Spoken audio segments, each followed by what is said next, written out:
Agency से बेहतर ये जानते हैं और चीजें ये समझेंगे। एक लाइन इन्होंने कही कि गाम्बिया में जो मौत हुई बच्चों की, वो चाहे जिस भी वजह से हुई हो, लेकिन हम तो देश को क्रिटिसाइज करेंगे, ऑब्वियसली इनका राइट है, कर सकते हैं। आप मुझे एक चीज बताइए, इस पूरे देश से मैं पूछना चाहता हूं, राहुल गांधी ने वैक्सीन लगवाई है कि कोविड-19 की? किसी के पास कोई एक तस्वीर नहीं है। ये वैक्सीनेशन को लेके, हिंदुस्तान को लेके किस तरह की इनकी क्रिटिकल सोच है। और उन्होंने कहा था, राहुल गांधी ने कहा था that Covid vaccine will not save lives.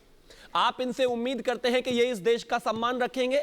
आप इनसे उम्मीद करते हैं कि यहां से की गई जो ड्रग जो हमने एक्सपोर्ट किया है उसकी ये तारीफ करेंगे? आप इनसे उम्मीद करते हैं कि कंपैरेटिवली जहां चाइना का मार्केट क्रैश करके इंडिया घुसा जा रहा है, जिन सीपीसी वालों से इन्होंने कॉन्ट्रैक्ट किया हुआ है, उनके बिजनेस को बूस्ट करने के लिए हर संभव प्रयास नहीं करेंगे? मैं बस एक चीज कहना चाहता हूं कि आप तमाम तरह की लड़ाइयां लड़िए, आपको जो करना है करिए। जो काका बोल रहे हैं, इनके तो एक एमएलसी ने यही कह दिया था कि कोविड वैक्सीन की वो जो वैक्सीन है वो इंपोर्टेंट कर देती है, आदमी को नपुंसक बना देती है।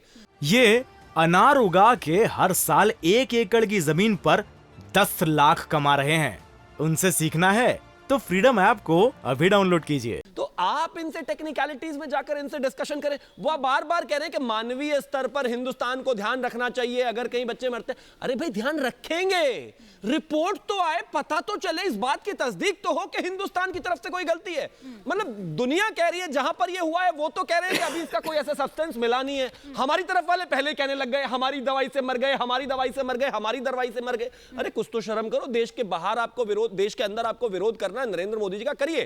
तमाम चीजों पर आपको विरोध करना है, आप करिए, लेकिन कम से कम इंटरनेशनल लेवल पर जहां पर हिंदुस्तान की छवि को धक्का लगता हो, जहां तक हमारे बिजनेस लेवल पर धक्का लगता हो, जहां हमारी चीजों को नुकसान होता हो देश के स्तर पर, वहां पर तो ऐसी गंदी जबान नहीं खोलनी चाहिए। अगर नहीं पता तो चुप रहिए। आपकी बात पर मनोज तिवारी जी कुछ रिएक्ट करना चाह रहे हैं, फिर मैं डॉक्टर गुप्ता का रुख करूंगी। Manoj Tiwari ji, quick reaction. जी, सबसे पहले मुझे बहुत बेहद अफसोस है कि थोड़ा डाटा की कमी हमारे भाई को नहीं है, मुझे लगता है कमी है।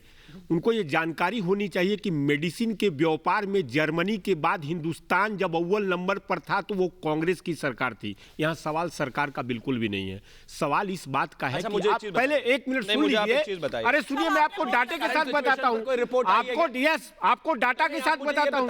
अरे आप फिर वही बात, वही भाजपा वाली नीति कि बोलने नहीं देंगे। अरे भाई आपके साख पर बट्टा लग रहा है, आपके साथ कौन रहा है कांग्रेस वाले? आपके ऊपर देश मतलब बीजेपी। अरे देश बीजेपी पे बट्टा लग रहा है तो देश में बट्टा लग रहा है। आप ये कहना चाह रहे हैं? आपको जानकारी का अभाव है। आप अंतरराष्ट्रीय मार्केट में रिपीट करने अरे सुन लीजिए, बार-बार नहीं हो जाएगा, आप बोलिए। गलत बोल रहे हैं। अंतरराष्ट्रीय मार्केट में आपके साख पर बट्टा लगा, ये कांग्रेस नहीं कह रही है, ये बारंबार बाजार कह रहा है। बाजार की रिपोर्ट निकालिए। आपको नहीं पता है? निकालिए। मुझे पता है तो कहां है? नहीं पता, मैंने बोला तो अंतरराष्ट्रीय बाजार में दवाइयों के रिटॉरिक्स में आ गए। नहीं, अब जुमलेबाजी में आ गए। मैं सिर्फ यही कह रहा हूं ना, गाम्बिया रिपोर्ट निकाल लीजिए एक बार जरा, कहा गया है कि हिंदुस्तान। ये अनार उगा के हर साल 1 एकड़ की जमीन पर 10 लाख कमा रहे हैं। उनसे सीखना है तो फ्रीडम ऐप को अभी डाउनलोड कीजिए।